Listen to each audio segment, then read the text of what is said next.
గెలుపు యొక్క గర్జన, ఒక రాక్షసుని అహంకారం. ఇదే హోలీ వెనుక ఉన్న అసలు కథ. హోలీ రంగులతో చేసుకునే పండుగ. కానీ మీకు తెలుసా, అసలు హోలీ అనేది జస్ట్ కలర్స్ అండ్ సెలబ్రేషన్స్ మాత్రమే కాదని, చెడు మీద గెలిచిన గొప్ప కథ, ఒక రాక్షసుని ఓడించిన కథ. మన హిందూ పురాణాల ప్రకారం హోలీ వెనుక ఉన్న కథ తెలుసుకుందాం రండి. దానికంటే ముందు వీడియోని లైక్ చేసి ఛానల్ ని సబ్స్క్రైబ్ చేసుకోండి. ఇలాంటి వీడియోస్ కోసం ఖచ్చితంగా మీ ఫ్రెండ్స్ అండ్ ఫ్యామిలీతో ఛానల్ ని సబ్స్క్రైబ్ చేసుకోమని చెప్పండి, షేర్ చేయండి. ప్రాచీన కాలంలో ఒక పవర్ఫుల్ రాక్షస రాజు ఉండేవాడు. అతనే హిరణ్యకశిపు. ఎన్నో సంవత్సరాల కఠోర తపస్య వల్ల బ్రహ్మదేవుడు తనకి అజేయుడిగా మారే వరం ఇచ్చిండు. అజేయుడు అంటే తనకి ఓటం అనేదే లేదు. తనని ఎవరూ ఓడించలేరు. ఒక మనిషి కాని, మృగం కాని, పగలు కాని, రాత్రి కాని, భూమి మీద కాని, ఆకాశంలో అయినా, చేతులతో అయినా, ఆయుధంతో అయినా, దేని వల్ల అయినా అతనికి ఓటమి అనేదే కలగదు. దానివల్ల హిరణ్యకశిపుకి చాలా పొగరు వచ్చింది, అహంకారం పెరిగింది. ఒకే ఒక్క వ్యక్తి మాత్రం హిరణ్యకశిపుని వ్యతిరేకించిండు. అతను ఎవరో కాదు, తన కొడుకు ప్రహ్లాదే. ప్రహ్లాద్ చిన్నప్పటి నుండి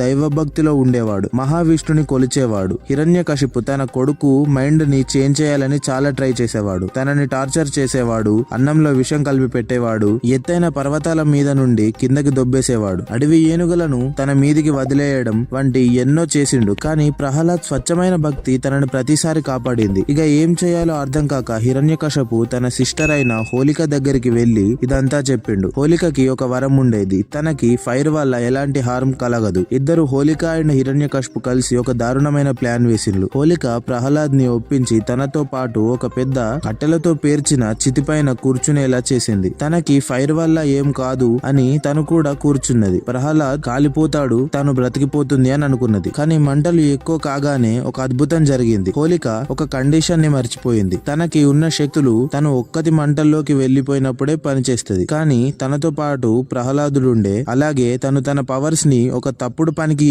యూజ్ చేసింది కాబట్టి తన పవర్స్ పని చేయడం లేదు. తప్పు చేయడానికి ప్రయత్నించినందుకు తనకు తగిన శిక్షే పడ్డది. తన పవర్స్ పోయినాయి. అలాగే తను మంటల్లో కాలి చనిపోయింది. కానీ ప్రహ్లాద్ కి మహావిష్ణు కృప వల్ల చిన్న గీత కూడా పల్లె. ఇదే హోలీ వెనుక ఉన్న ఫస్ట్ స్టోరీ. హోలికా దహనం అంటే చెడుని మంటల్లో కాల్చేయడం. ఇదే చెడు మీద మనం చూసిన మంచి గెలుపు అంటే. అహంకారం మీద స్వచ్ఛమైన భక్తి గెలుపు అంటే. ఇదే కాకుండా ఇంకో స్టోరీ రంగులతో హోలీని జరుపుకుంటారు అనే దాని మీద ఉంది. ఈ స్టోరీ శ్రీకృష్ణుని జన్మస్థలమైన అందమైన బృందావన్ లో ఉంటది. మహావిష్ణు రూపమైన కృష్ణుడు అల్లరివాడు, కొంటెతనం చేసేవాడు అని అందరికీ తెలిసిందే కదా. కానీ శ్రీకృష్ణుడు డార్క్ బ్లూ కలర్ లో లేదా నలుపు కలర్ లో ఉండేవాడు. కానీ రాధమ్మ అండ్ అందరు గోపికలు తెల్లగా ఉండేవాళ్ళు. ఇదే వాళ్ళ మధ్య ఎప్పటికీ ఉండేది. దీని మీద ఒక ఆలోచన వచ్చి శ్రీకృష్ణునికి ఒకసారి తన మిత్రులతో కలిసి ఫ్లవర్స్ నుండి, చెట్లను నుండి రంగులు తయారు చేసిండ్లు. ఆ రంగులని గోపికకి, రాధమ్మ మొహాలకి రంగులు రాసిండ్లు. కృష్ణుడు అలా చేసిన గేమ్ ని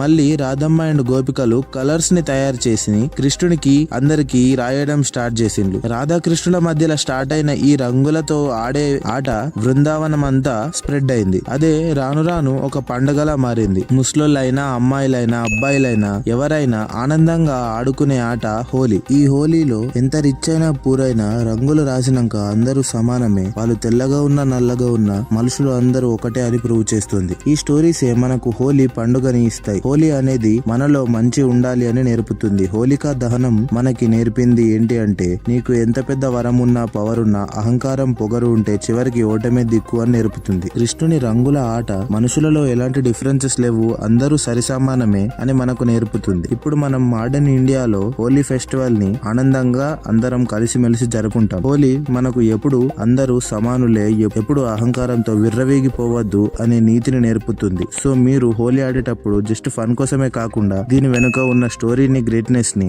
గుర్తు చేసుకోండి. మీకు, మీ కుటుంబానికి నా తరపున హ్యాపీ హోలీ. ఈ ఇన్ఫర్మేషన్ అందరికీ తెలియాలి కాబట్టి ఫ్రెండ్స్ అండ్ ఫ్యామిలీతో తప్పకుండా షేర్ చేయండి. ఛానల్ ని తప్పకుండా సబ్స్క్రైబ్ చేసుకొని నెక్స్ట్ ఏ టాపిక్ మీద వీడియో కావాలో కామెంట్ పెడితే ఆ టాపిక్ మీద వీడియో తప్పకుండా చేస్తాను. వీడియోని తప్పకుండా లైక్ చేసి నాకు సపోర్ట్ చేయండి. Thank you. హ్యాపీ హోలీ.